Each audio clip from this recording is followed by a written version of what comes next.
Alright, ఇక breaking అందుతోంది. ఇవాళ 15వ రోజు మేము సైతం సిద్ధం సంబంధించిన బస్ యాత్రకు సంబంధించిన బ్రేకింగ్ ఇది. సీఎం ఒక రోజు బ్రేక్ ఇచ్చారు. నిన్న ఆయన నుదుటికి గాయమైన నేపథ్యంలో డాక్టర్లు రెస్ట్ తీసుకోమన్నారు. సో తదుపరి షెడ్యూల్ని ప్రకటించింది. సో ఈ రోజు నుంచి మరి కాసేపట్లో మేము సిద్ధం బస్సు యాత్రకు సీఎం సిద్ధమవుతున్నారు. దాడి ఘటన తర్వాత జనంలోకి మళ్లీ రాబోతున్నారు ముఖ్యమంత్రి. మరి కాసేపట్లో సిద్ధం యాత్ర 15వ రోజు ప్రారంభం కాబోతోంది.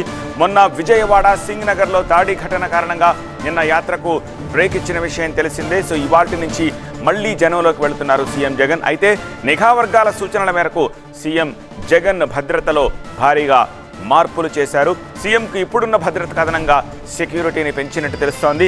సీఎం జగన్ బస్సు యాత్రలో భద్రతాపరమైన ఆంక్షలు వచ్చాయి. క్రేన్లతోటి గజమాలలు వద్దని సీఎం సెక్యూరిటీ సూచనలు చేసింది. బస్సు యాత్రలు పువ్వులు విసరడం కూడా ఆంక్షలు విధించారు. సీఎం రూట్ మ్యాప్ని క్షుణ్ణంగా పరిశీలించాలని ఆదేశాలు ఇచ్చారు.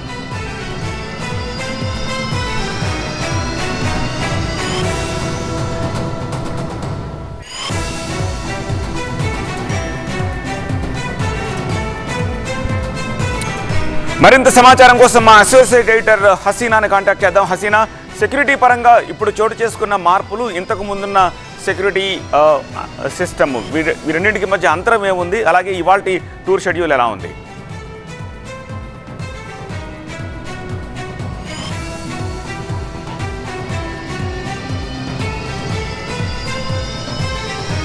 మధ్యలో బయటికి బయలుదేరుతారు. బయలుదేరే టైంలో ఒకసారి బయటికి వచ్చి బస్సు పైన నిలబడి అందరికీ కూడా అక్కడ వాళ్ళు ఎవరైతే స్వాగతం పలకడానికి వచ్చింటారో వాళ్ళందరితో పాటు కార్యకర్తలు కానీ ప్రజలు కానీ వాళ్ళందరికీ ఆహ్వానం పలుకుతుంటారు.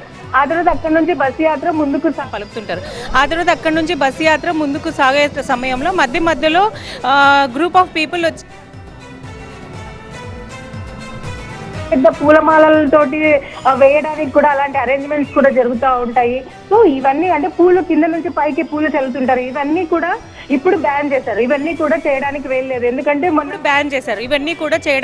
ఎందుకంటే మొన్న రాయి విసిరిన తర్వాత ఆ పూలల్లో పెట్టి ఏమన్నా విసిరే ఛాన్సెస్ ఉంటాయి. కాబట్టి ఇక భద్రత అనేది చాలా కట్టుదిట్టం చేశారని చెప్పొచ్చు. ఇక్కడ కూడా ఈరోజు మనం చూస్తే ఇప్పుడు ఎవరు వస్తున్న వెహికల్స్ కూడా క్షుణ్ణంగా పరిశీలించి లోపలికి పంపిస్తున్నారు. అది లీడర్స్ అయినా కానివ్వండి, లేక ఇంకెవరైనా కానివ్వండి, వాళ్ళన్నీ కూడా పూర్తి స్థాయిలో ఇక్కడ పోలీసు భద్రత పెంచారనే మనం చెప్పొచ్చు. అలాగే ఇప్పుడు బస్సు స్టార్ట్ అయిన దగ్గర నుంచి కూడా పోలీస్ అనేది ముందు ఒక టీం ముందు వెళ్ళిపోయి పూర్తి స్థాయిలో అక్కడ తనిఖీలు చేయడం, ఆ తర్వాత మళ్ళీ ఆయన వచ్చే ప్లేస్లో మళ్ళీ ఆయన వచ్చే ముందు కూడా తనిఖీలు చేయడం, ఎవరితో అయితే కలుస్తుంటారో బద్దలు పబ్లిక్ ఎవరైనా కలవడానికి వస్తే వాళ్ళందరినీ కూడా ఒకసారి తనిఖీలు చేయడం, ఇవన్నీ కూడా ఈరోజు నుంచి చేస్తారు. ఇంతకు ముందు కూడా చేస్తున్నప్పటికీ కూడా అంత సీరియస్గా లేకపోయినా ఇప్పుడు మాత్రం ఈ సంఘటన జరిగిన తర్వాత చాలా సీరియస్గా చేస్తారు. ఇక్కడ మనం దృశ్యాలు చూడొచ్చు. బస చేసిన ప్రాంతం దగ్గర కూడా ఆల్రెడీ పోలీస్ అక్కడ ఉన్నతాధికారులు కూడా అక్కడ ఉన్నారు. వాళ్ళందరికీ కూడా ఏ విధంగా ఉండాలి, యాత్రలు ఎలా వెళ్ళాలి అనే దానికి సంబంధించి కూడా ఇన్స్ట్రక్షన్స్ ఇస్తున్న దృశ్యాలు మనం చూస్తున్నాం. ఇప్పుడు ఇక్కడ బస చేసిన ప్రాంతం నుంచి మరికొద్ది సేపట్లో సీఎం జగన్ గుడివాడ సాయంత్రం వరకు గుడివాడ రీచ్ అవుతారు. గుడివాడలో ఈరోజు బహిరంగ సభను చేసుకున్న తర్వాత ఇప్పుడు గోదావరి జిల్లాలోకి ఎంటర్ అవుతారు. సో ఓవరాల్ గా ఇటు కృష్ణా ఎన్టీఆర్ జిల్లాలు కంప్లీట్ చేసుకుని ఇక గోదావరి జిల్లాలోకి ఎంటర్ అవుతారు. కాబట్టి ఈ యాత్ర మాత్రం షెడ్యూల్ ప్రకారం మనం చూసుకుంటే 24 వరకు యాత్ర కంప్లీట్ అయిపోయి 25 వెళ్ళి నామినేషన్ వేయాల్సి ఉన్నింది పులివెందుల్లో. సో ఒక రోజు డిలే కావడం అనేది ఏ విధంగా మార్పులు చేస్తారు, సేమ్ టైంలోనే 24నే యాత్రను కంప్లీట్ చేయాలని చూస్తున్నట్టు మనకు తెలుస్తుంది. అయితే ఎక్కడ ఏ ప్రోగ్రామ్ ని క్యాన్సిల్ చేసుకుంటారనేది చూడాల్సి ఉంది.